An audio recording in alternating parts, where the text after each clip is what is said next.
Hello everyone, now we can get started. My name is Manya and this is session 3 of AMC-8 training.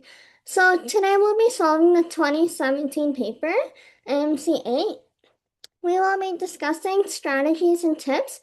There will also be a question and answering session where you can ask some questions and I'll be answering it. And let's get started with the first question. So, which of the following values is the largest? So, in this question, they're asking us to solve each of these answer choices, and they're asking us to compare which one is the largest. So, we can start by doing the first one. Well, it's just simple addition. So, 2 plus 0 will be equal to 2. 2 plus 1 is equal to 3. And 3 plus 7 is equal to 10. So, the answer for A is equal to 10. And we know that for B, we'll be doing 2 times 0 plus 1 plus 7. And 2 times 0 will be equal to 0, since anything times 0 will be equal to 0. So 2 times 0 equals 0 plus 1 equals 1 plus 7 equals 8. So the answer to B is 8. C will be equal to, well, we know that 0 times 1 is equal to 0. And we're doing it in the middle because we know that in the order of operations, it's going to be multiplication and division before addition and subtraction. So we know that 0 plus 0 times 1 is equal to 0. 2 plus 0 will be equal to 2, and 2 plus 7 will be equal to 9. So the answer to C is equal to 9. The answer to D will be equal to 1 times 7, which will be equal to 7. 7 plus 2, which is equal to 9. 9 plus 0 will be equal to 9. So the answer to D is equal to 9. The answer to E, well, we know that anything times 0 will be equal to 0. 2 times 0 will be equal to 0. 0 times 1 will be equal to 0. 0 times 7 will be equal to 0. So the answer to E is 0. Now, which is the greatest? 9, 10, 0, 8, or 9? Well, they're asking for the greatest, and we know that the greatest value is 10. And that's how we got our answer choice A.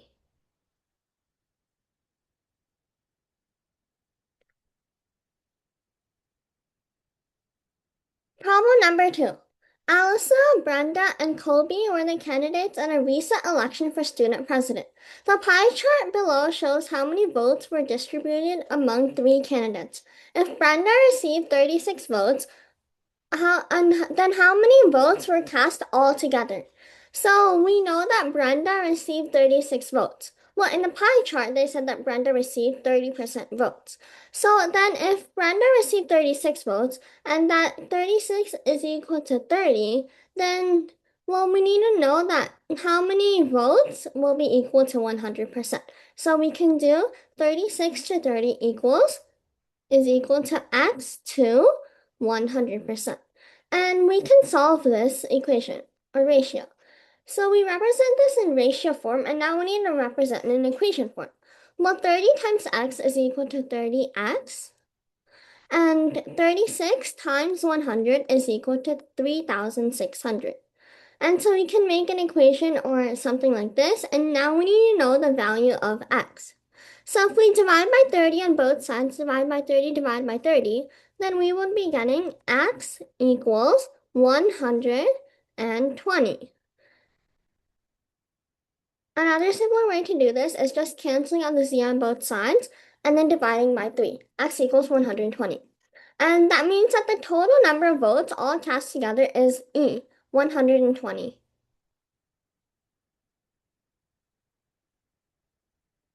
Problem number 3. What is the value of this expression? So they gave us that there's a square root. This sign here, this sign over here, this sign means the square root. So if we have square root of x, that means that we need to know the square root of the value of x. So then, to solve this expression, then we will have to do the square root of 16 over divided by the square root of 8, and then there's the square root of 4 in that. So then the square root of 4, well, we know that it's going to be equal to 16 and 16, and then the square root of 8 inside it. And we know that the square root of 4 is equal to 2, since 2 times 2 is equal to 4. So it's going to look something like this. Then we're going to do the square root of 16, and then there's another time where there's the square root of 16 in it, because we know that 8 times 2 is equal to 16. So then now we can solve this again. The square root of 16 times 4, because the square root of 16 is equal to 4. And now the square root of 16 comes over here. So then we would be getting 16 times 4, which is equal to 64. And now we can just solve the square root of 64. Well, 1 times what equals 64? And that's going to be equal to 8. And so the answer is just C, 8.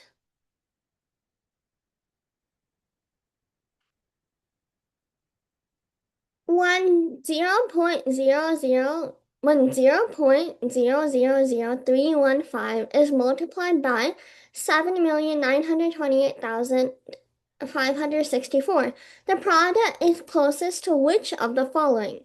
So they gave us two numbers and they're asking us to multiply this. So now we have enough time to multiply it, but on the real AMC-8, we will not have enough time to multiply it. So and plus they're just asking which is the closest to. So instead of multiplying this and then rounding it to the nearest whole number or the nearest 1,000 or the nearest 10,000, we can just estimate it now. Just round it to the nearest number so far. So now we can do 0.000315 is closest to 0.00003. Though 0.00015, it's not, so we can just cancel it out because they're just asking us which is the closest to. So then we can do this number, which is approximately 8 million. So we rounded it to 8 million, not 7 million, because there's a 9 after the 7. If there was like a 1 over here, then it would probably be 7 million. But now it's equal to 8 million, or about 8 million. And now if we multiply this all together, then we will be getting, well, these three, well, if we need to do these four, and these four will be canceling out. And we'll have 3 times, well, and then if we try to cancel these out, then, or we can just, an easier way would be just to solve this. And if we would solve this, then we would get 2,400. And that's how we got our answer choice D. We don't need to, once again, we don't need to round it after because they're just asking it's the closest to which of the following. Problem number 5. What is the value of this expression? So an easier way would be to solve this problem rather than we can try to solve this problem. So I think that we should solve that we know that 8 factorial is equal to 8 times 7 times 6 times 5 times 4 times 3 times 2 times 1. So the top number is 8 factorial over 8 plus 7 plus 6 plus 5 plus 4 plus 3 plus 2 plus 1. So if we add all of these up, 1 plus 2 is equal to 3. 3 plus 3 is equal to 6. 6 plus 4, 10. 10 plus 5, 15. 15 plus 6, 21.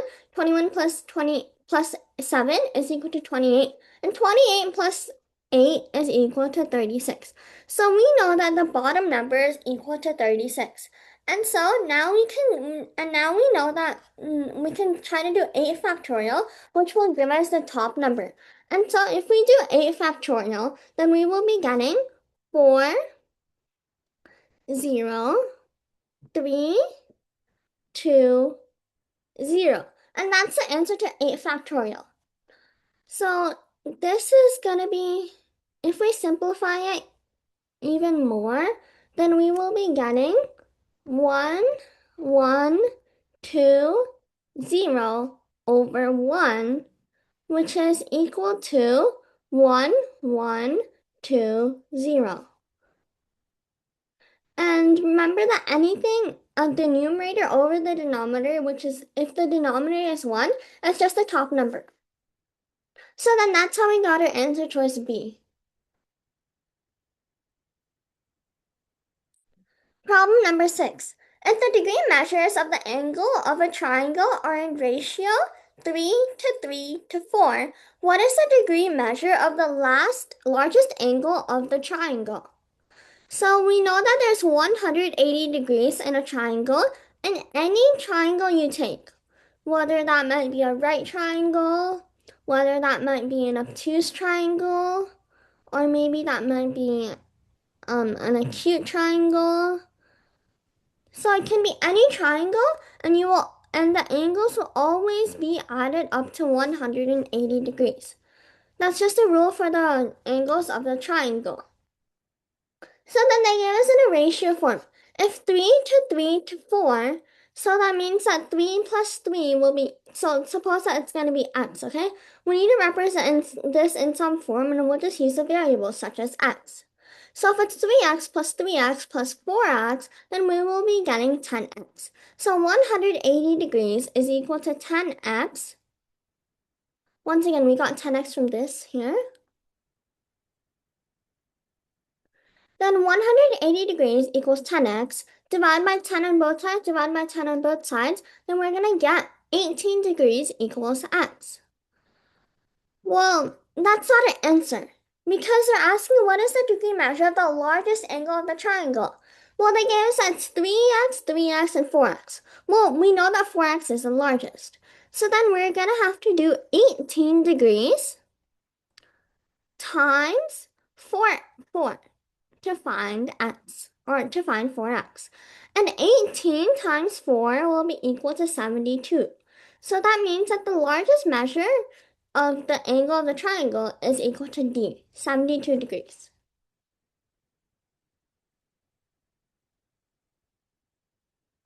Let Z be a 6-digit positive integer such as 247247, whose first 3 digits are the same as its last 3 digits taken in the same order.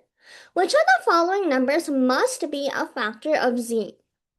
So we can, when we look at the answer choices, we can obviously eliminate answer choice B. 19 cannot be a factor of it. Unless it's like 1938 and so on, it's not going to be a factor of this number. So that means that probably is going to be 1 and then like 1, 1, 1 or something like that. And we don't know how much it goes until.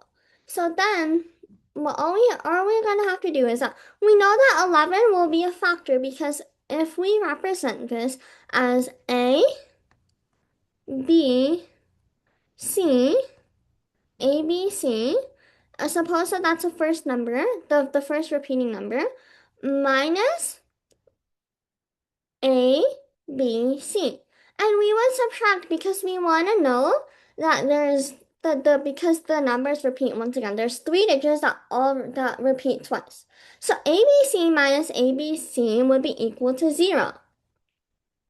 And it's gonna be, and because we know that there's a negative sign, so it's gonna be ABC minus A minus B minus C, which is gonna be equal to 0. And any number which does this will have to be a factor or a multiple of 11. So that means that 11 is gonna be a factor of this 6-digit positive integer. And that's how we got our answer choice A.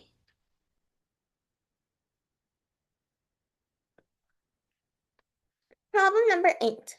Malcolm wants to visit Isabella after school today and knows the street where she lives but doesn't know her house number. She tells him, "My house number has 2 digits and exactly 3 of the following 4 statements are true. Number 1, it is prime. Number 2, it is even. Number 3, it is divisible by 7. And number 4, one of its digits is 9. So it cannot be prime and it cannot be even unless the number is 2. And they told us that it is a 2-digit number because they said that my house has 2 digits and exactly 3 of the following statements is true. So so either 1 has to be false or either 2 has to be false. So if 2 were to be false, then that means it has to be prime, has to be divisible by 7, and one of its digits have to be 93 or 90. So then, if 9 is, suppose that 9 is the first digit. Well, 9 cannot be the second digit because it cannot be divisible by 7 then. So that means that 9 has to be the first digit. And if we list out the multiples of 7, then from 90, then it's going to be 91 and 98. 91 is not a prime number, and 98 is not a prime number as well. So then this will have to be canceled out. It cannot be prime and divisible by 7. So then prime will be canceling out. Has to be even, so 91 is not even, 98 is even. It is divisible by 7, yes, it is divisible by 7 because 7 times 14 will be equal to 98, and one of its digits is 9. And so our final answer is equal to 98, but they're just asking for the units digit, and the units digit is just the ones digit. So the number in the units digit is equal to 8, and that's how we got our answer choice D.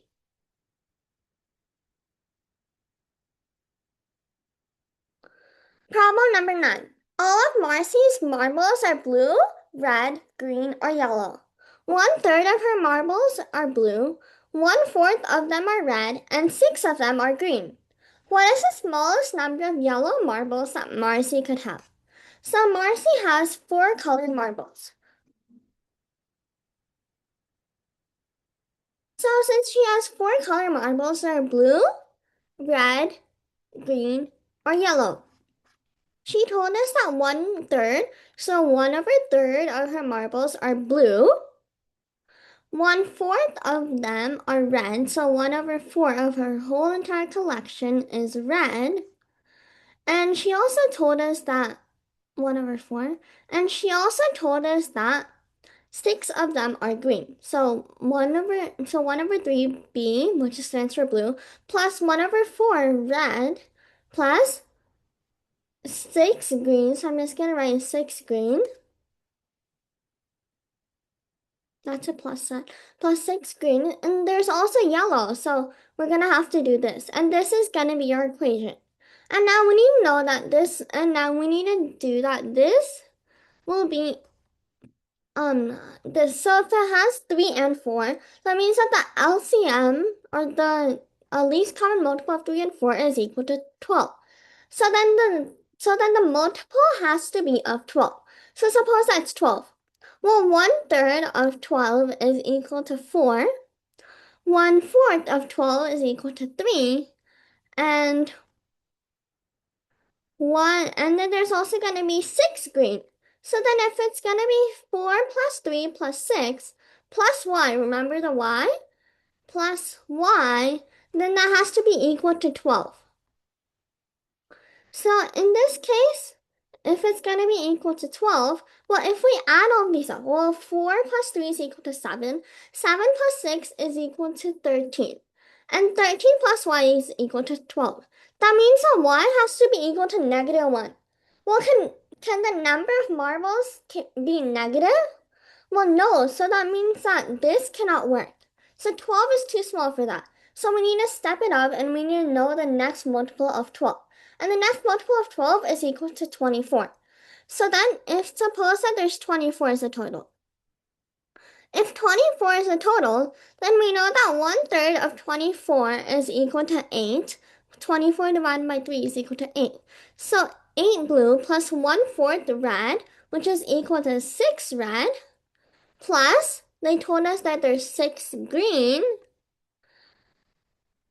6 green is already given to us. They said that 6 of them are green here. And remember, there's also yellow.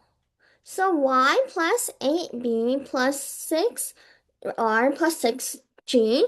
And if we add all of these up, then we're going to get y plus 8 plus 6 is equal to 20 or 14. And 6 plus 14 is equal to 20. So y plus 20 has to be equal to 24.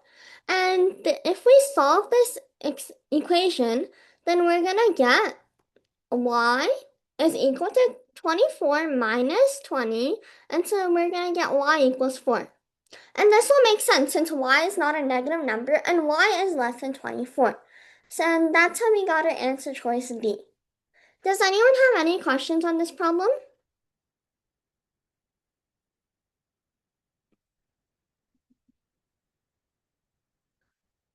Okay, so problem number 10. A box contains 5 cards, numbered 1, 2, 3, 4, and 5. 3 cards are selected randomly without replacement from the box. What is the probability that 4 is the largest value selected?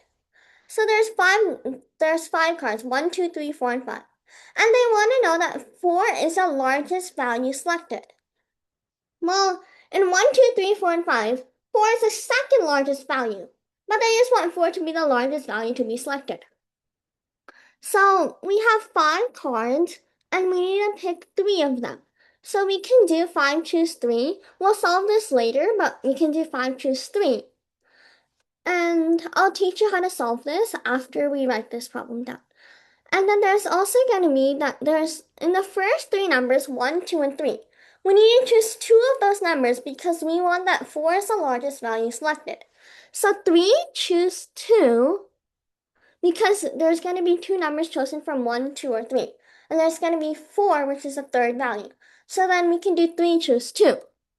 And now I'll teach you how to solve this. So to do 5 choose 3, or I'll write 3 choose, or I'll write 3 choose 2 over here. So 3 choose 2 over, which is the total probability or possibility, probability, 5 choose 3. And I'll teach you how to do this. So 3 choose 2 will be equal to 3 factorial, which is 3 times 2 times 1, over 2 factorial over times 3 minus 2 factorial. And 3 minus 2 factorial will be equal to 1 factorial. And so the bottom part will be equal to 5 factorial over 3 factorial times 5 minus 3 factorial. And 5 minus 3 is equal to 2, so 2 factorial. And now I'll teach you how to solve this even more. So we're going to get 3 factorial, which is equal to 3 times 2, 3 times 2 times 1, and 2 factorial will be equal, 2 factorial times 1 factorial will be equal to 2 times 1, and 1 factorial is equal to 1. So now the 2 times 1 will be canceled out, and we're going to get 3 over 1, which is just equal to 3. So and then we can solve the bottom part. Well, 5 factorial will be equal to 5 times 4 times 3 times 2 times 2 times 1 times 2 times 1 over, we're going to get 3 factorial, which is going to be 3 times 2 times 1. And remember that we don't do 0 because 0 times anything will be equal to 0. So 3 times 2 times 1 times 2 factorial, which will be equal to 2 times 1. And the 3 factorial on the top and the 3 factorial on the bottom will be canceling out with each other. And then the 2 on the bottom and the 4 on the top will be getting 2 on the top. So then we're going to get 5 times 2 over 1, which will be equal to 5 times 2, which is just 10. And that's the probability that 4 is the largest value selected, and that's how we got our answer choice C. Does everyone understand how to do this problem number 10? Does anyone have any questions? If so, please raise your hand.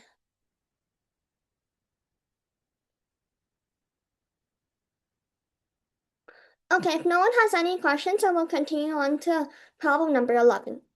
A square-shaped floor is covered with congruent square tiles.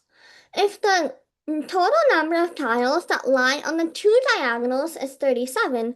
How many tiles cover the floor? So I'll be drawing a square and there will be lines here representing the two or representing the tiles. I'm just drawing the square right now and I'll be drawing it horizontal as well. So something like this and something like that and that and that. So they told us that I'll be using a different color, and they told us that on this diagonal right here, there's 30, and no, on both of the diagonals combined, two diagonals combined will be equal to 37. But remember how the tile right in the middle, this tile right here, and that tile will be counted twice because it's gonna go like this and it's gonna go like this. So the tile in the middle we have to be counted twice. So then we'll have to do 37 plus 1 because we already counted 1. So 37 plus 1 is equal to 2D.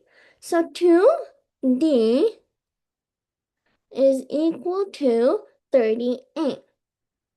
And if we divide by 2 on both sides, divide by 2, divide by 2 on both sides, then we're going to get D is equal to 19.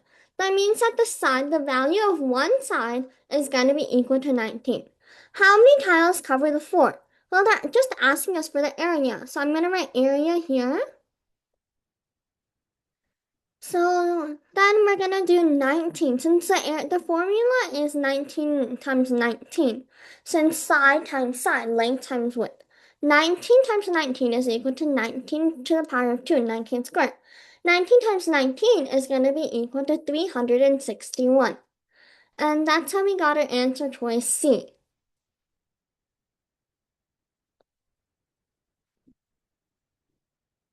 Problem number 12. When the smallest positive integer greater than 1 that leaves a remainder of 1 when divided by 4, 5, and 6 lies between which of the following pairs of numbers? So to find the smallest positive integer, they're basically asking for the LCM, the least common multiple of 4, 5, and 6. And we're going to have to add 1 to it because they said that they want a remainder of 1 when divided by those numbers. So then the LCM, so LCM of 4, 5, and 6. We're doing 4, 5, 6 because that's given to us. They told us that in the problem 4, 5, 6. The LCM of 4, 5, 6, well, the LCM of 4 and 5, the least common multiple of 4 and 5 is going to be equal to 20. And the least common multiple of the least common multiple, well, first we can do the least common multiple of 4 and 6. Since 5 is a prime number, the least common multiple of 4 and 6 is going to be equal to 12. And the least common multiple of 12 and 5 is going to be equal to 60. And 60 is going to be the least common multiple. And remember how I said that we're going to have to add 1 to it? Well, 60 plus 1 is going to be equal to 61. It's going to be equal to 61. And that's just our answer. Well, where does 61 lie between? Is it 2 and 19? No. 20 and 39? No. 40 and 59? No. 60 and 79? Yes. 80 and 124? No. So 61 lies in between 60 and 79. And that's how we got our answer choice D.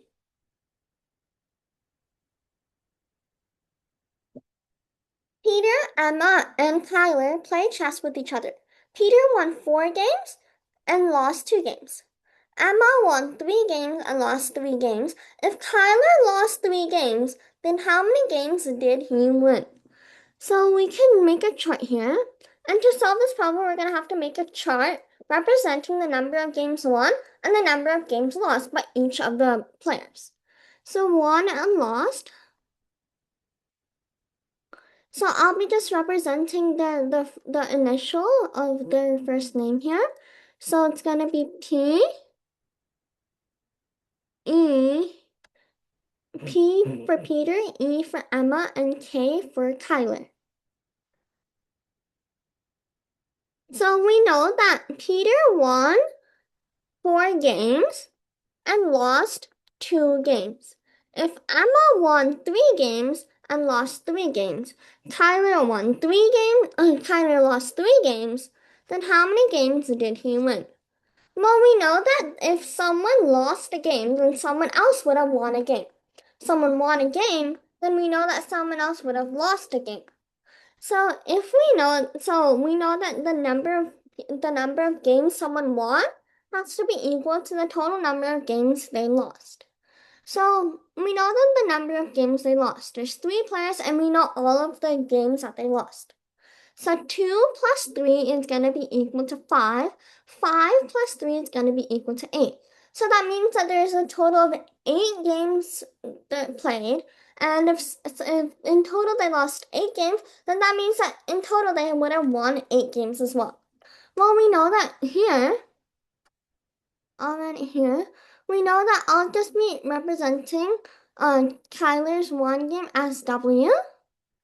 W plus 4 plus 3 has to be equal to 8, since we know that the total number of games played is equal to 8. So W plus 4 plus 3 is equal to 8. So we know that W plus 7, so W plus 7 is equal to 8. So if we subtract 7 on both sides, then we'll know that W equals 1. So that means that the number of games he won is equal to 1. And that's how we got our answer choice B.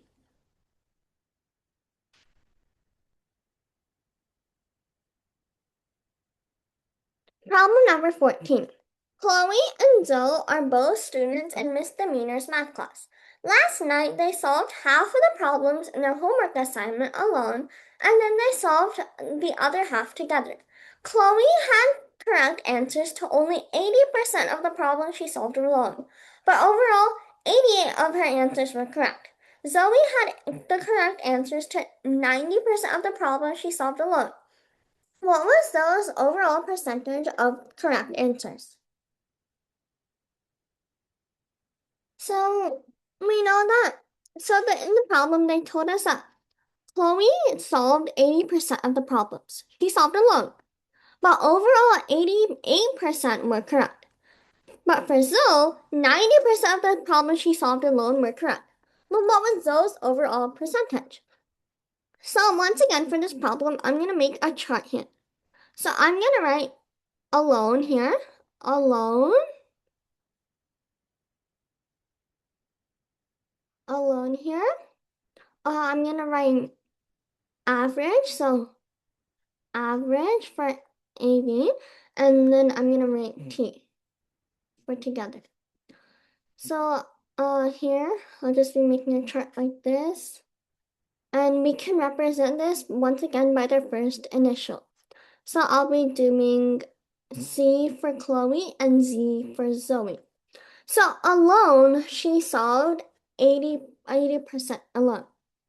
Average, it was 88. Well, the average would have to be the number alone and the number together. Well, the averages should be like right in the middle. This is alone and this is together. It has to be right in the middle here. So if we know that alone plus 8 is equal to average, 80 plus 8 is equal to 88. Then 88 plus 8 will be equal to 96. So that means that the percent they solved together correctly is equal to 96%. And once again, we solved this because there's the difference between 8 here, and that means that there has to be a difference between 8 here because once again, the average is in between. So then for Zoe, she solved 90% alone correctly and 96%. Then they get the same score because they solved the problems correctly together. So they solved 96% together. So that means that they get the same score. unless they have a disagreement, which they don't say they have a disagreement. So it's 96, 96, and 80, 90. Now we need to find the average, or the number in between 90 and 96.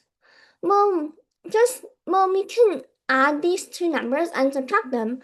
Or since these numbers are not that apart, we can just do that. We know that 90 plus 3 is equal to 93, and 96 minus 3 is equal to 93 as well. And so Zoe's average would have to be 93 since it's between 90 and 96. And that's how we got to answer choice C.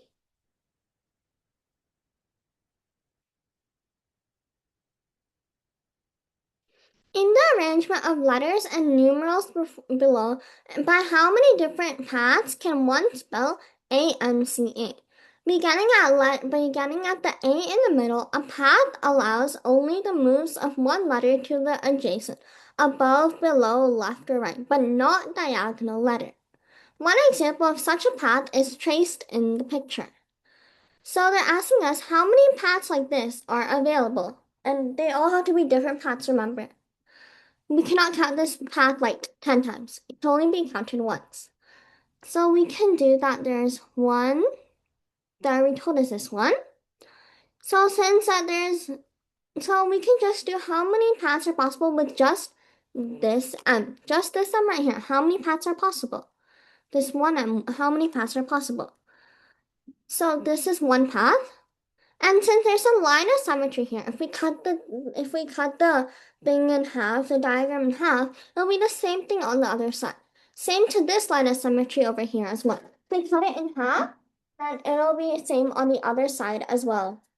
So then it'll be, I'm gonna erase the line of symmetry, but we all understand where the line of symmetry is, right? So now we'll be doing the same thing on the other side as well. So it'll be going like that. So two paths. There's also going to be one path like this. So three paths here. AMC-8, four paths right here. There will be five paths right here. And there will be six paths right here. So once again here, and once again, this is the sixth path right here. It'll be the same on both of the sides. So we can do AMC-8 here. So there's 1, 2, 3, 4. So there's 4 M's, 4 M. If there's 4 M's and M is equal to 6, remember how we indicated that there's 6 paths here? If M is equal to 6, and that means that there's 24 different paths that are possible. And that's just how we got our answer choice 24, which is D.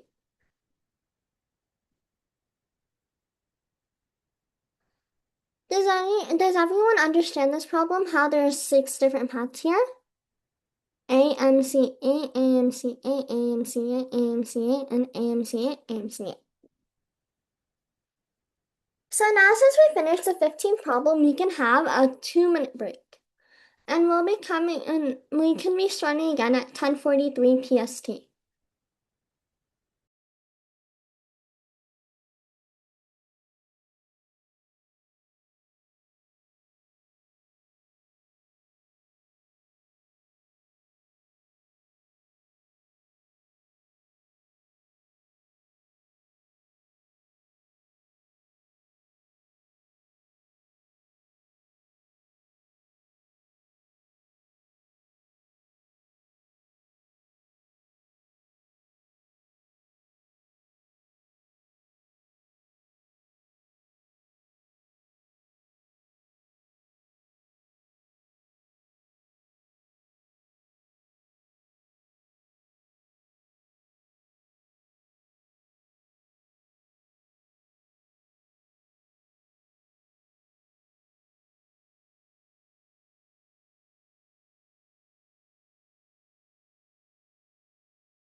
everyone. Now break is over and we can get started with the 16th problem.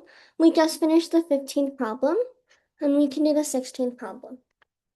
So in the figure below, choose point D on side BC so that triangle ACB and ABD have equal perimeters. What is the area of triangle ABD? So we know that there's a perimeter means that A plus B plus C. It means that there's all the sides of the triangle are added together. So then we know that there's equal perimeters. Then that means that they probably will have equal area. So we can place it like this since we know that 3, 4, 5. So then it has to be slightly leaning towards this side. Because if we split it exactly in half like this, well, it won't be equal unless it's an equilateral triangle because it's 3, 5. This side and this side is not equal to each other. So that's going to be something similar like that. And this will be 3 and this will be 2. Since it cannot be 2.5, 2.5, so it's going to be 3 and 2 here. And that will make sense. Unless they're equilateral triangles which have equal length, it'll have to be 3 and 2. So we can define the area of triangle ABD. We can do 2 times 4. Well, we need to find this one. So we can do 2 times 4 over 2, but we need to find this length. So if we do, we have this right here, 2 times 4, and then we're gonna have to do something called sine B, which states that the leg, which is going to be equal to 4 times 3. So it's going to be, I'll write this right here, which is going to be equal to 4, which is the leg right here, times 3, which is another leg. So we already have 4 here, so it's going to be 4 over here, times 3 over 5. And we know this that because it's going to be a leg over the hypotenuse, which is the c-squared. So 4 times 3 over 5, which will be giving us 12 over 5, since 4 over 1 times 3 over 5. So 12 over 5 over 5. And that's how we got our answer choice D.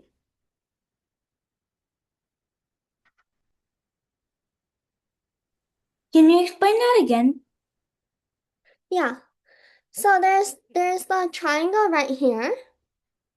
And there's asking us to find the area of triangle ABD. And this point will be D. And we're gonna split this. We won't split this triangle in exactly half because they said that they're gonna have equal perimeters, not equal areas. Perimeter means that there's gonna be the side length, which are the same. So the perimeter, so the area of ABD.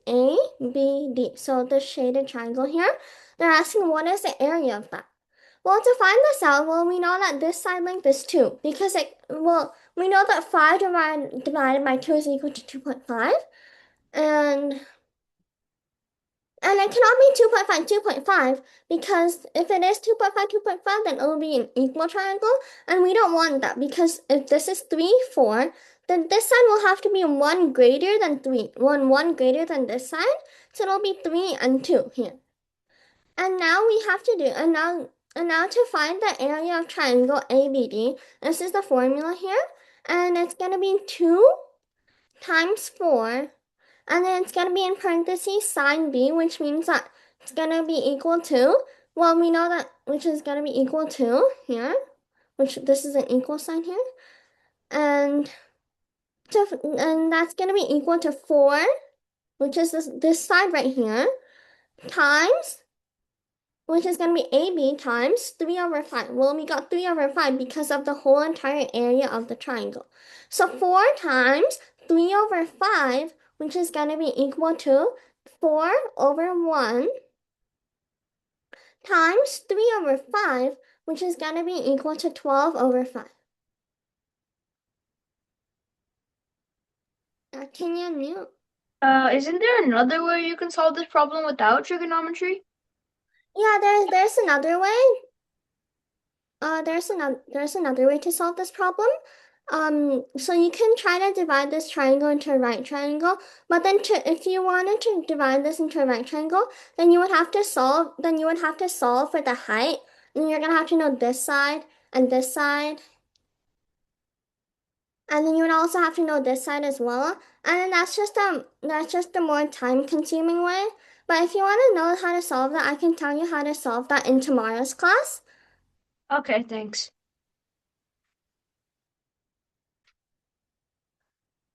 So if no one has any other questions, then I'll go on to problem number 17.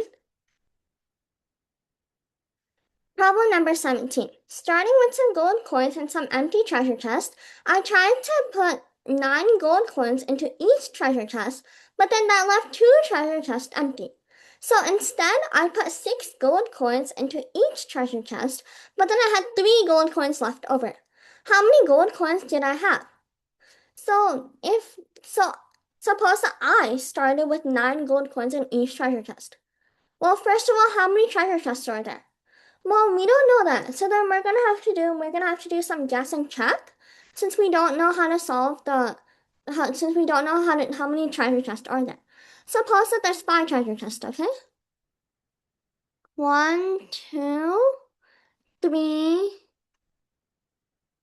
4, and 5. There's 5 treasure chests, and if we put 9 gold coins into each treasure chest, except 2 treasure chests, so that means that we have to put 9 gold coins into 3 of the treasure chests. So 9 times 3 will be equal to 27, since there's 9 in here, 9 in here, and 9 in here. And then I put 6 gold coins into each treasure chest, but then I had 3 gold coins left over. So then there's going to be 6, 6, 6, 6, 6. So 6 times 5, which is equal to 30. So 6 times 5 plus 3, since remember how they said that they had 3 gold coins left over. 6 times 5 will be equal to 30. 30 plus 3 will be equal to 33. So I'll be doing 33, and well, we'll have to compare this. 27 equals 33? No, they both are different numbers. So 27, since 27 does not equal 33, there could not be 5 treasure chests. And so 27 will not be our answer choice B. And 9 is way too small. That means that there's only 1 treasure chest, or there has to be negative 2 treasure chests. We cannot have a negative number for the treasure chest, so then we can try C. And for C to work, we'll need to have 2 more treasure chests. So there will be 7 treasure chests. So suppose that I put 9 gold coins into each treasure chest except 2 treasure chests. So I'll put 9 into 5 treasure chests, which is 7 minus 2, which is equal to 5. So 9 times 5 will be equal to 45. And then I put 6 gold coins into each treasure chest, but then I had 3 gold coins left over. So we can do 6 times 7. Got it. What did you say? Family. And then it's going to be 6 times 7 divided by time plus 3. Because remember how there's 3 more gold coins? So 6 times 7 plus 3 will be equal to 42 plus 3, which will be equal to 45. And now we can compare. Does 45 equals 45? Yes, 45 does equal 45. And so our answer will be answer choice C. We could try the other answer choices, but we already know that 45 will be able to work. In total, they had 45 gold coins, and they were able to put 9 gold coins into each treasure chest, having 2 of them left over. So having these 2 left over. And then they were able to put 6 gold coins into each treasure chest, having 3 gold coins left over. There's going to be 42 in here, and then there's going to be an extra of 3. And so that's how we got our answer choice C.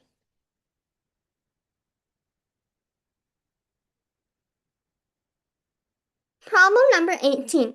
In the non-convex quadrilateral ABCD shown below, angle BCD is a right angle. BAD is equal to 12, CD is equal to 3, and BC is equal to 4, CD is equal to 3, and AD is equal to 13. Well, what's the side length of this side? Well, first they're asking us what is the area of quadrilateral ABCD. So what's the area of this part here? So well, to find that part, since we know that we can do this, we can try to find the side length of this side.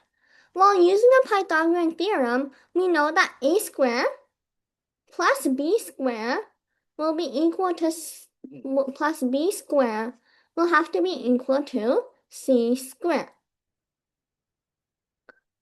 Uh, will be equal to c squared.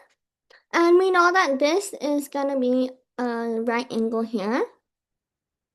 Since they told us that angle BCD is a right angle, then it's going to be equal to a squared, which will be equal to 4 squared, because 4 is the leg, plus b squared, which is going to be equal to 3 squared, equals the hypotenuse, which is going to be equal to c squared. I'm just going to leave c squared like this since we do not know the value of c. So 16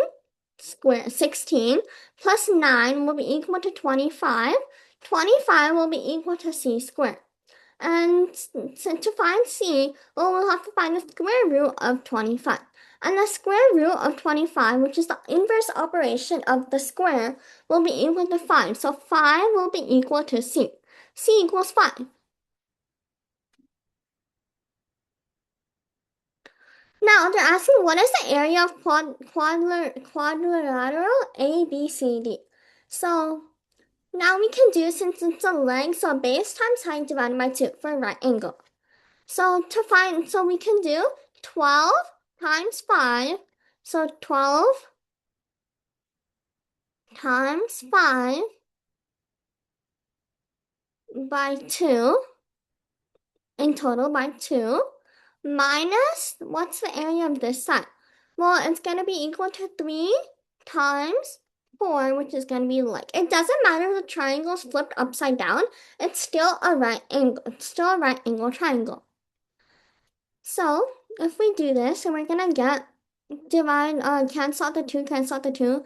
It's the same thing on this side, cancel 2, cancel 2. And then we're going to get, it's going to be equal to 30.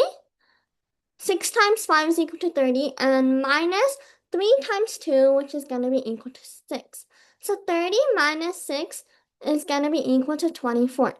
And the area of ABCD is equal to B, 24.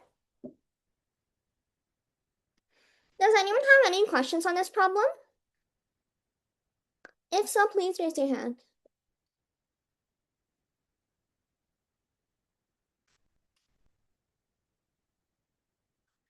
Problem number 19. For any positive integer m, the notation m factorial denotes the product of the integers 1 through m. What is the largest integer n for which 5 to the power of n is a factor of the sum 98 factorial plus 99 factorial plus 100 factorial? Well, what's this question asking us? So they told us this sum. So should we really solve this out? Should we really solve 98 factorial plus 99 factorial plus 100 factorial? Well, 98 factorial in the first place is really hard. 98 times 97 plus 96 plus 95 plus 94, all the way till 5 times 4 times 2 times 3. 5 times 4 times 3 times 2 times 1. Should we multiply all of these numbers, or do you think there's a simpler way to do this?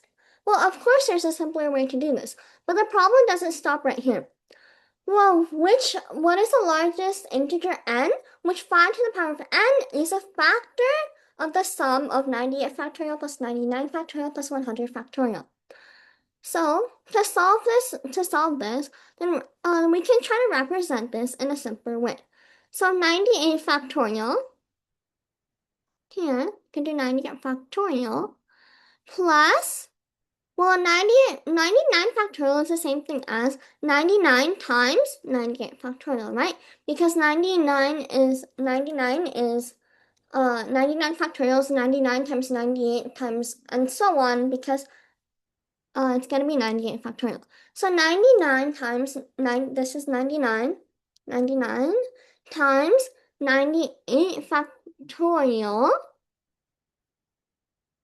plus 100, 100, wait, this is for 100 factorial, 100 times plus 100 times 99 times 98 factorial. And now we can start by representing this as a base of the 98 factorial. And I'm gonna write this all right here. So it's gonna be equal to 98 factorial is the base. 98 factorial is the base. So 98 factorial times, well, 1. Since 98 factorial is just the same thing as 1 times 98 factorial. 98 factorial is times 1 plus 99, since we got 99 factorial is equal to 99 plus 98 factorial, plus, well, what's 100 times 99? So that's going to be equal to 100 times 100, 100 times 99, and close parentheses here. So it's going to be equal to 98 factorial. 98 factorial is going to be equal to 1 plus 99 is equal to 100. 100 plus 9,990, 9,900 equals 10,000. So 98 factorial times 10,000, 10 followed by 4 zeros. And if we solve this, we're going to get, we need to solve that what is the greatest factor? What is the greatest n power, number power, which the base is 5 of 10,000. So instead of dividing by 5 or something like that, we can just do that. We know that 10 to the power of 4, 10 followed by 4 zeros is equal, 1 followed by 4 zeros is equal to 10 to the power of 4. 10 to the power of 4 is equal to 2 times 5 to the power of 4. So 2 to the power of 4 times 5 to the power of 4. And we got n. N is going to be equal to 4 in this case, since we got that the largest power of n, the largest integer n, for which 5 to the power of 4 is equal to 10,000. So this is our first important detail here. And now we can do, since we need to solve 98 factorial. Well, what's 98 factorial? So, well, how many multiples of 5 are there? How do you know if it's a multiple of 5 or not? If it ends either with a 0 or if it either ends with a 5, like such as 10, 15, 20, 25, 30, 35, 40, and so on. So, and there's going to be 19 such numbers like that. There's going to be like, there's not going to be 0. Remember that we don't do 0 factorial, so we don't do 5 times 4 times 3 times 2 times 1 times 0, because if we do 0, then we're going to get that any factorial will be equal to 0. So we don't do 0. So it's going to be 19 numbers. And then, well, what's the largest power of 5, which is less than 98? So 5 to the power of 1 is equal to 5, since it's just 5 times 5, 5 times 1. So it's just going to be equal to 5. Well, 5 squared is equal to 5 times 5, which will be equal to 25.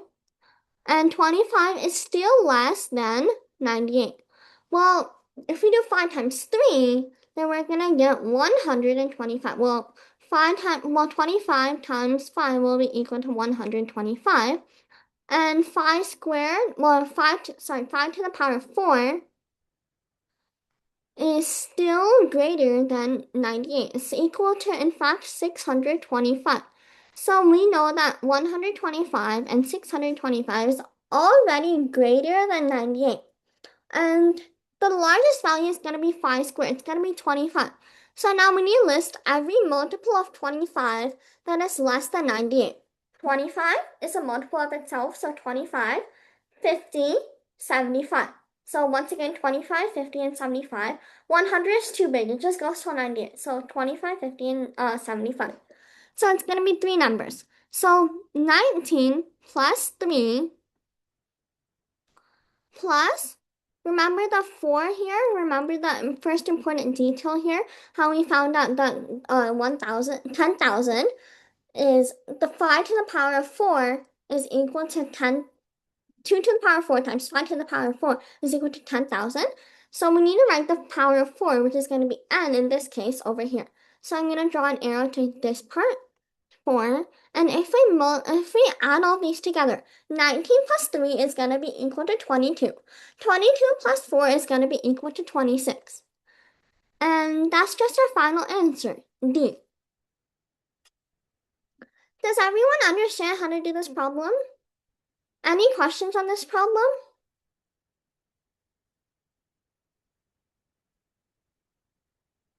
Okay, if no one has any questions, I will continue on to problem number 20. An integer between 1,000 and 9,999 inclusive is chosen at random. What is the probability that an odd integer whose digits are all distinct? So first first we need to understand that what inclusive means. So inclusive means that it's the numbers that are included. So 1,000 and 9,999 are included.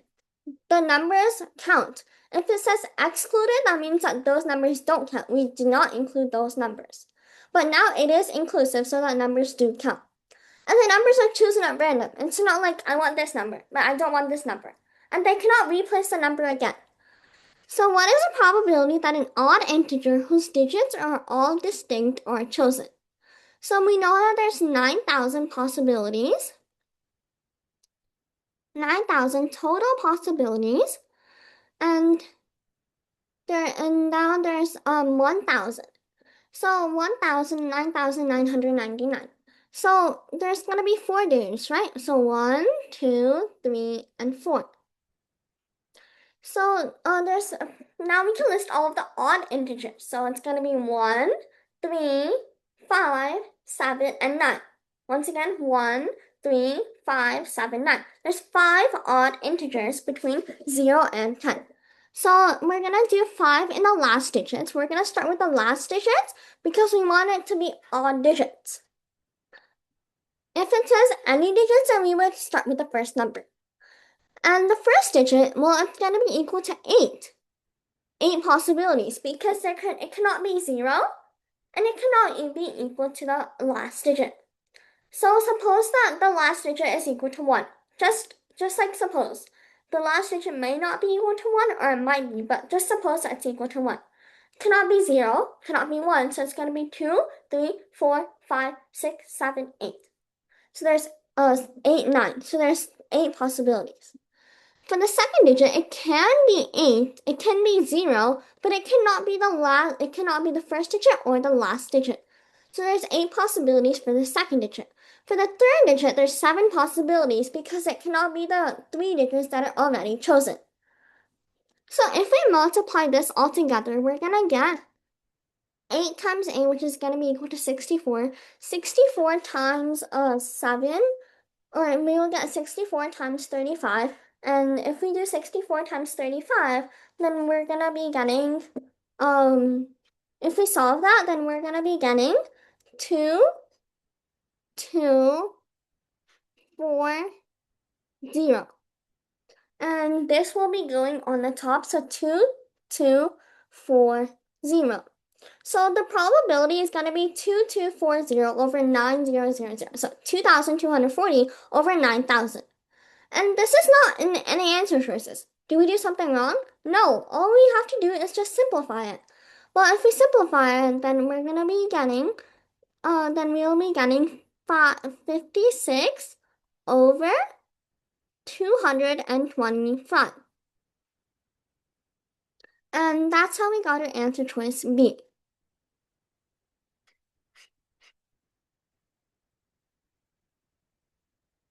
Also, does anyone have any questions on this problem?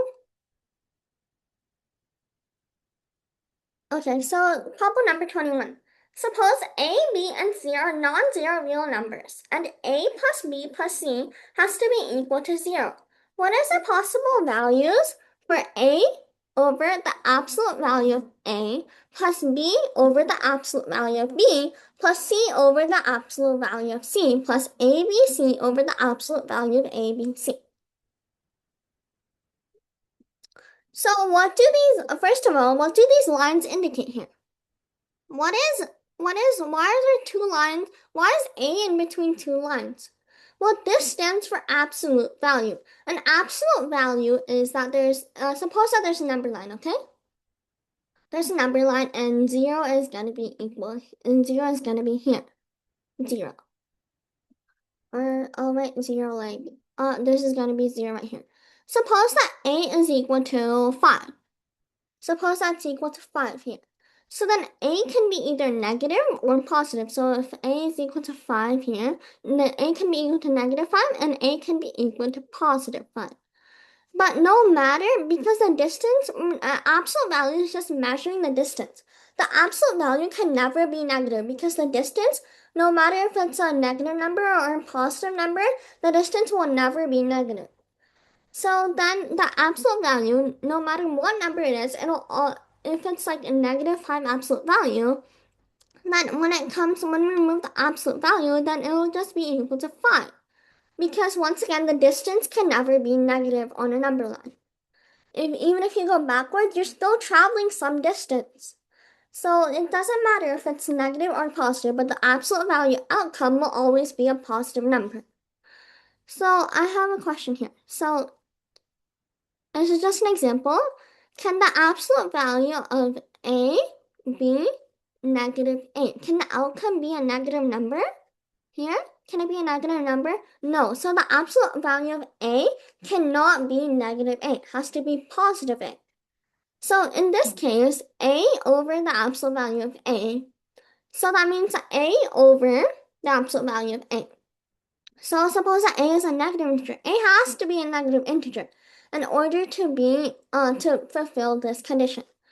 But then, since we know that the absolute value turns the numbers into a positive number, well, we can't say that negative A plus negative B plus negative C. So if there's a negative number, three negative numbers cannot be equal to 0. Unless so three negative numbers cannot be equal to 0 unless, well, if there's A plus B plus C has to be equal to positive, that cannot be possible either because the positive numbers cannot be equal to 0.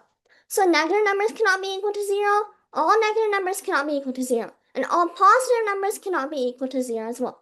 Then what are the numbers? Are they negative or positive? Well, they're neither. 0 is neither positive nor negative.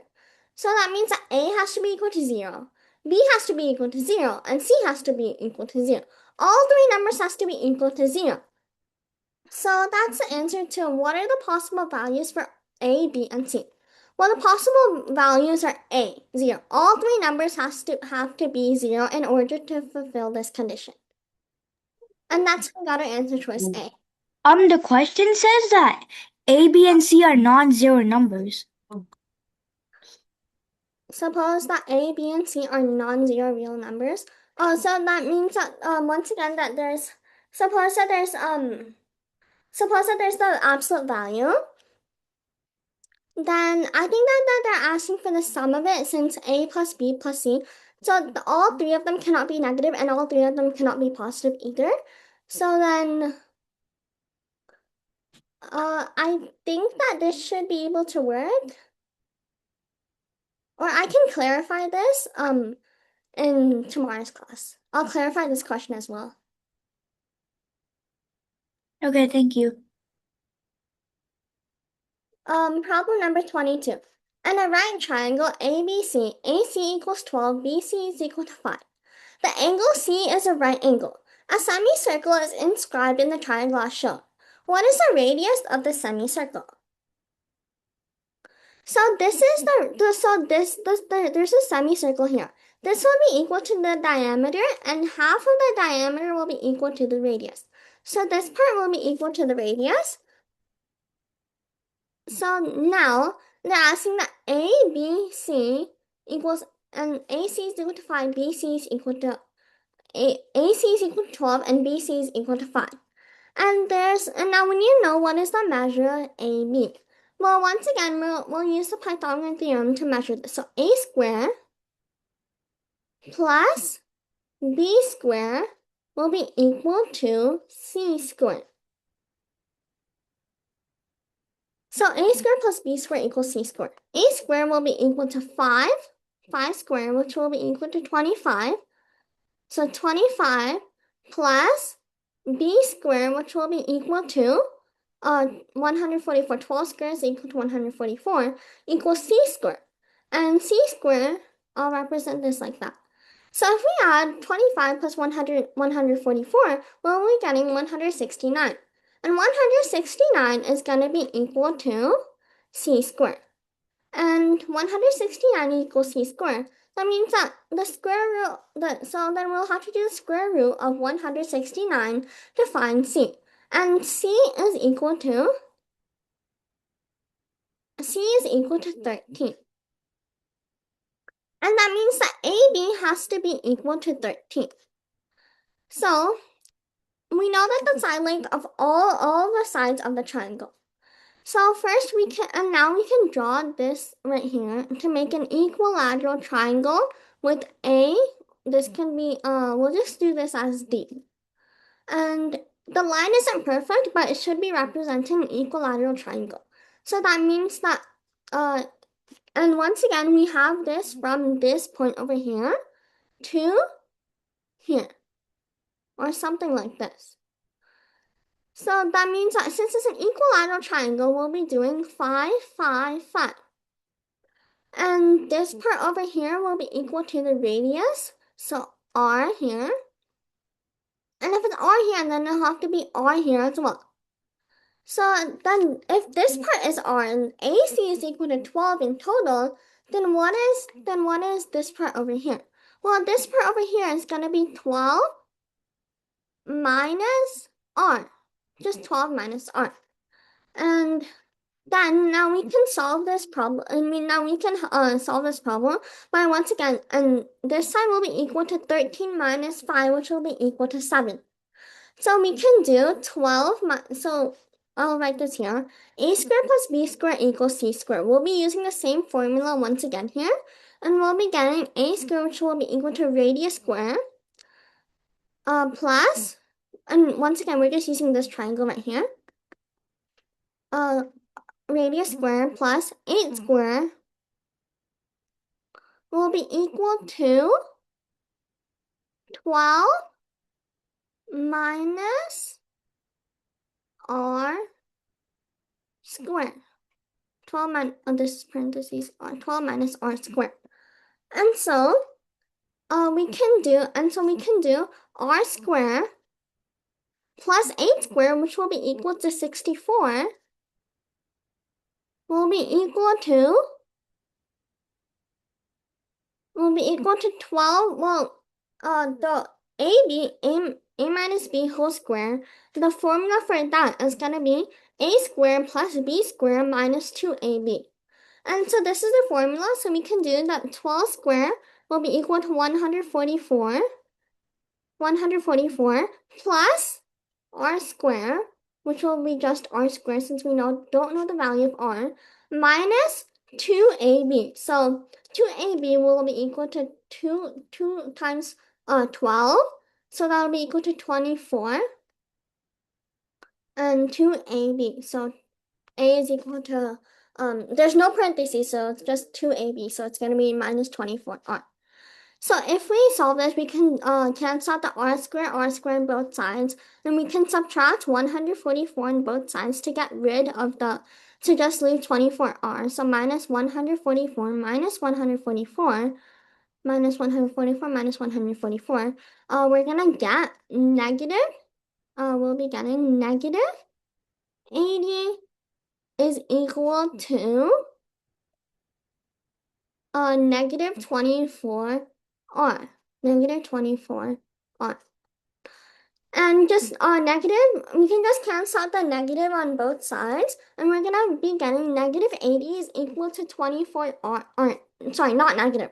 80 is equal to 24r, and we can do 24, or we can do 80 over 24, and if we subtract and if we solve that, then we're gonna be getting 10 over 3 is equal to r.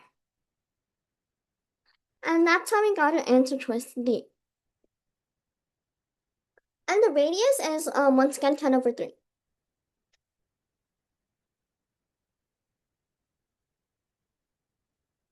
Problem number 23. Each day for 4 days, Linda traveled for 1 hour at a speed that resulted in her traveling 1 mile in an integer number of minutes. Each day after the first, her speed decreased so that the number of minutes to travel 1 mile increased by 5 minutes over the preceding day. Each of the 4 days, her distance traveled was also an integer number of miles.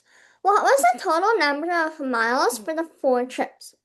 So we know that there's 1 hour. She traveled for 1 hour at a speed that resulted. So that means that she decreased her speed every day because the number to travel 1 mile increased. So that the number, so it's just proportional, but it's inverse variation. So that means that if the time increases, then the speed decreases.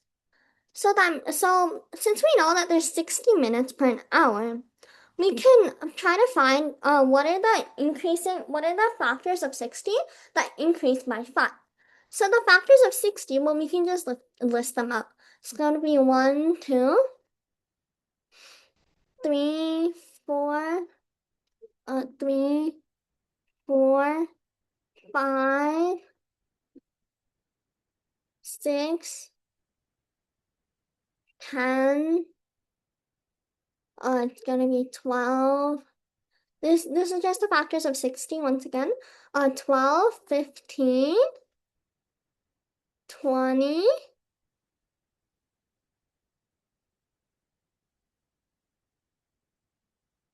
30, 30 and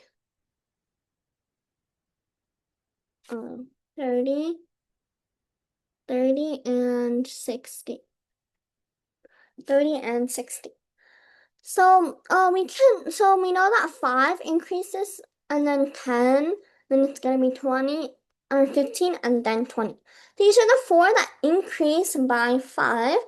That just increase by 5, on and on.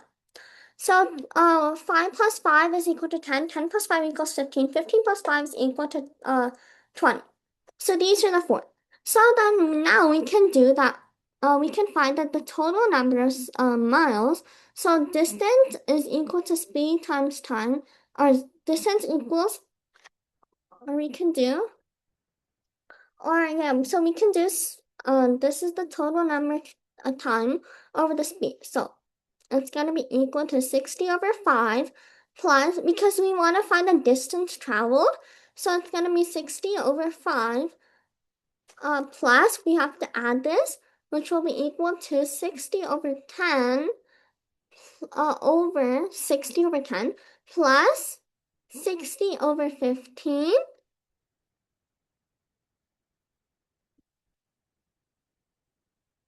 60 over 15 plus 60 over 20.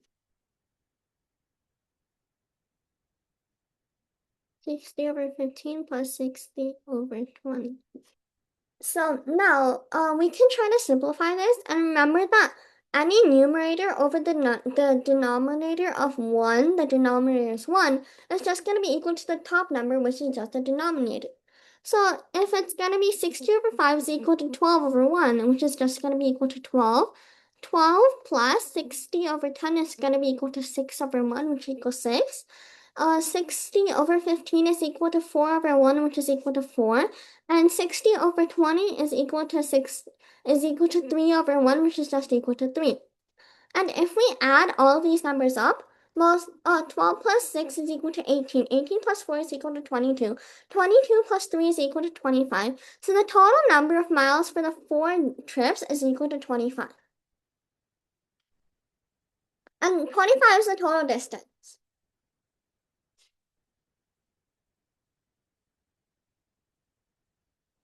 Problem number 24.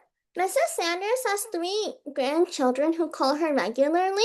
One calls her every 3 days, one calls her every 4 days, and one calls her every 5 days. All 3 called her on December 31st, 2016. On how many days during the next year does she not receive a phone call from any of her grandchildren? So every 3 days, one calls her. Every 4 days, one calls her, and one calls her every 5 days. So that means that her grandmother gets called every 3 days and 5 days. So one calls her every 3, one calls her every 4, and one calls her every 5 days. So 3 out of every 5 days. So if all 3 called her December 31st, 2016, how many days during the next year? So the next year will be equal to 2017. So 3 over 5 times 2 over 17. Well, that's a number that she did receive a call. Well, since 3 over 5 is did, so I'm going to write yes for 3 over 5. Yes for 3 over 5. So yes once again represents the number of calls that she did receive. So that means that 2 over 5 would be not. So 2 over 5 would be not. So then it will be equal to 2 over 5 times the total number of days in the year of year 2017. Since 2017 is not a leap year, then that would be equal to 2002. So that would be equal to 365, not 366, just 365. And we can do divide by 5, and we're going to be getting 73. So, and 2 times 73 is going to be equal to 146. 146. And that's how we got our answer choice D, 146. How did you get the yes number? Oh, the yes number. So there, remember how they said that there's one cluster every 3 days, one cluster every 4 days, and one cluster every 5 days. So it's gonna be equal to 1 over 3, because one cluster every 3 days, and then one cluster every 4 days. So 1 over 4, and one cluster every 5 days. So it's gonna be 1 over 5. So if we know that one calls her every, so how many people call her 1 in every 5 days? So if suppose that someone gets called 1 in 3 days, so they get called once in 3 days, once in 4 days, and once in 5 days. So out of 5 days, they already get called 3 in 5 days. So they get called once in 3 days, once in 4 days, and once in 5 days. And since 3 and 4 are less than 5, they get called 3 in 5 days. And we got the no number. They don't get called because in 2 over 5, because 5 over 5 minus 3 over 5, which equals 2 over 5.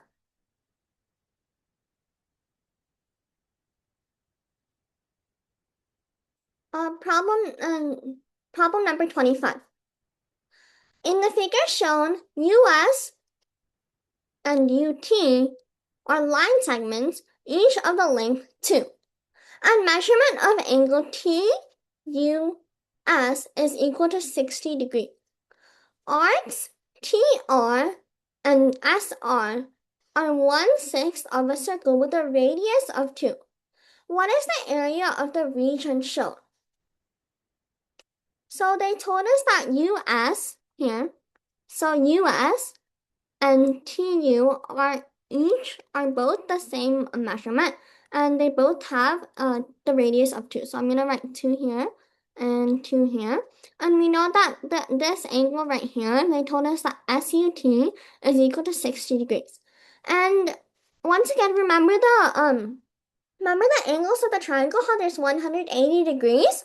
So that means that there's 180 degrees, and this is an equilateral triangle. Then that means that this angle would be equal to 60 degrees, and this angle would be equal to 60 degrees. indicating that the side lengths would all be the equal length. So it's going to be 2 and 2 here as well. So what is the area of the region that is shown? What is the area of this whole entire shape here? So to find the area of just this triangle here, just this part here, then the area of an equilateral triangle, so the formula to find the area of an equilateral triangle, it's going to be equal to, I'm going to write, once again, this is the area of an equilateral triangle. So I'm going to write area of an equilateral triangle, well, the triangle whose side lengths are all the same,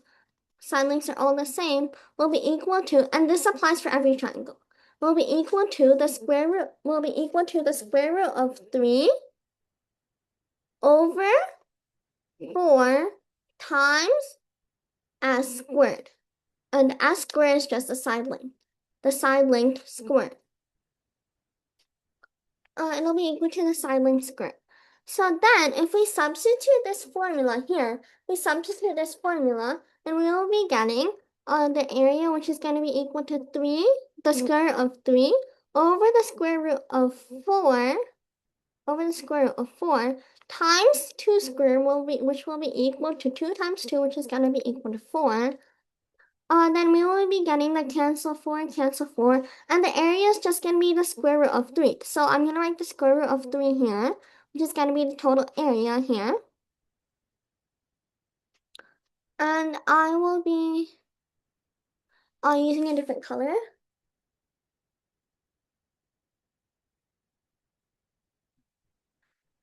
And we can use and I'll try to be drawing a straight line here. And we can do it here and this triangle. Remember the diamond here, the shape here, if we just fold it in half, this will be a line of symmetry as well. ST is a line of symmetry. So ST is just going to be the line of symmetry. 1 minute, I need to. Okay. So ST will be the line of symmetry. So then if it's a line of symmetry, once again, it'll be folded in half. So then that means that the same thing will apply here. The radius is going to be 2, 2, and that means that the area of this will be also equal to the square root of 3. Remember how they said that TR and SR are 1/6 of a circle? So in the total circle, it's going to be 1/6 of the area of the circle. So I'm going to be trying to draw a circle over here using the color black here. So I'll be trying to draw a circle over here, I'll be drawing a circle over here, or something like this, okay? And there's gonna be another circle over here, something like this. And now we know that this is the center point of the circle, so something like that, that's the center point here, and this is about the center point here.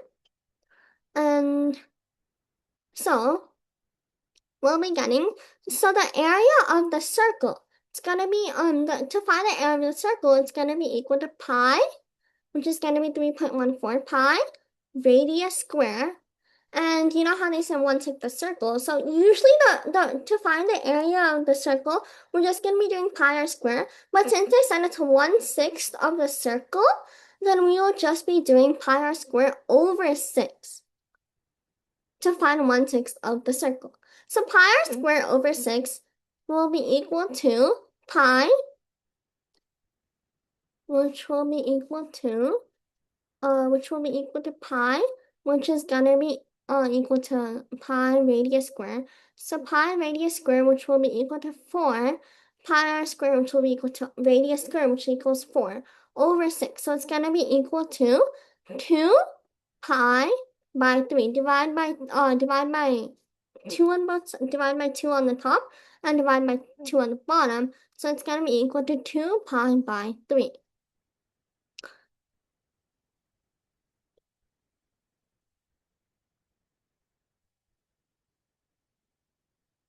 One minute, I need to charge my device here.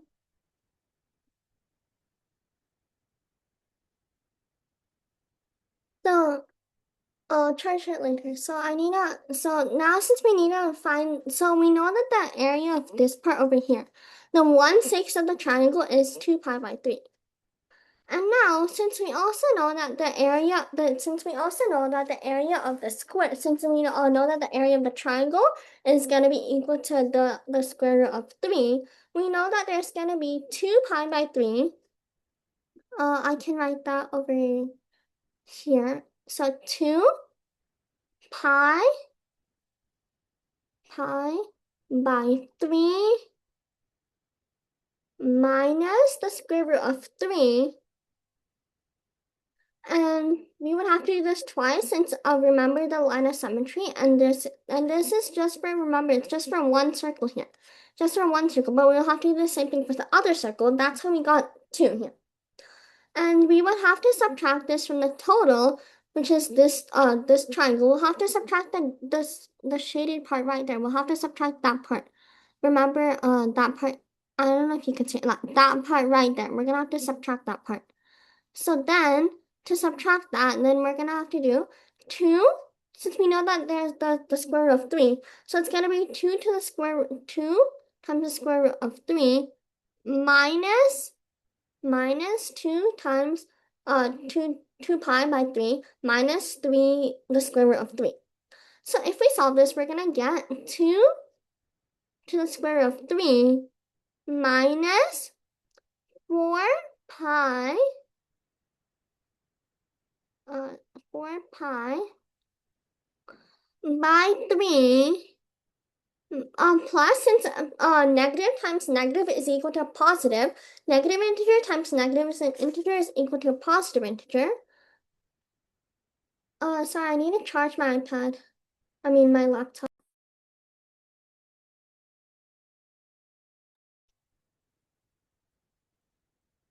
It's gonna, yeah. So it's gonna be equal plus 2. One moment, I'm gonna be charging my laptop. I'll go get the charger.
Okay, I just charged my laptop, and yeah, we can continue by solving. We just stopped at when we were solving this equation, so we can continue solving this, and we'll be getting 2 to the power 2 to the square root of 3.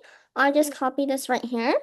2 to the square root of 3 minus 2 times, well, 2 pi by 3 is just equal to 4 pi by 3 plus, or yeah, it's going to be plus because it's going to be negative times negative. It's going to be positive. So it's going to be plus 2 to the square root of 3. And now we can add both of these together, and we're going to get 4 the square root of 3 the square root of 3 minus 4 pi 4 pi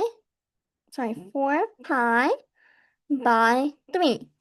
And that's going to be our final answer. It's going to be our final answer, choice B. If you want, I can explain this step once again. So we got 2 pi by 3 because when we fold the triangle in half, it's going to be the same on the top and the bottom half. I'm talking about this diamond right here. If we split the diamond in half, it's going to be 2 triangles, and 1 triangle on the top and 1 triangle on the bottom. And now we got this 2 because of the two circles. I drew the circles to represent 1/6 of each circle. So it's gonna be the same on both of the sides.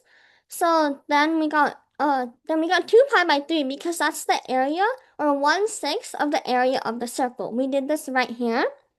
Minus the square root of 3. That's the formula to find the triangle area of any triangle. It's going to be equal to the square root of 3 over 4 times s squared of an equilateral triangle. Remember, that's a formula to find the area of the equilateral triangle.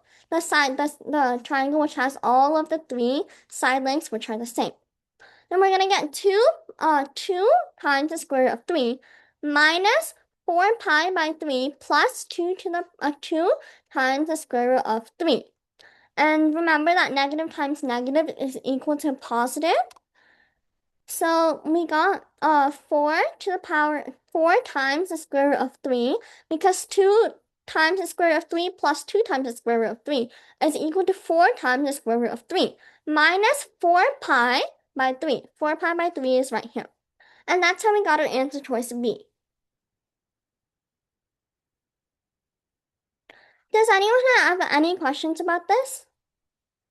Or any of the problems we talked about?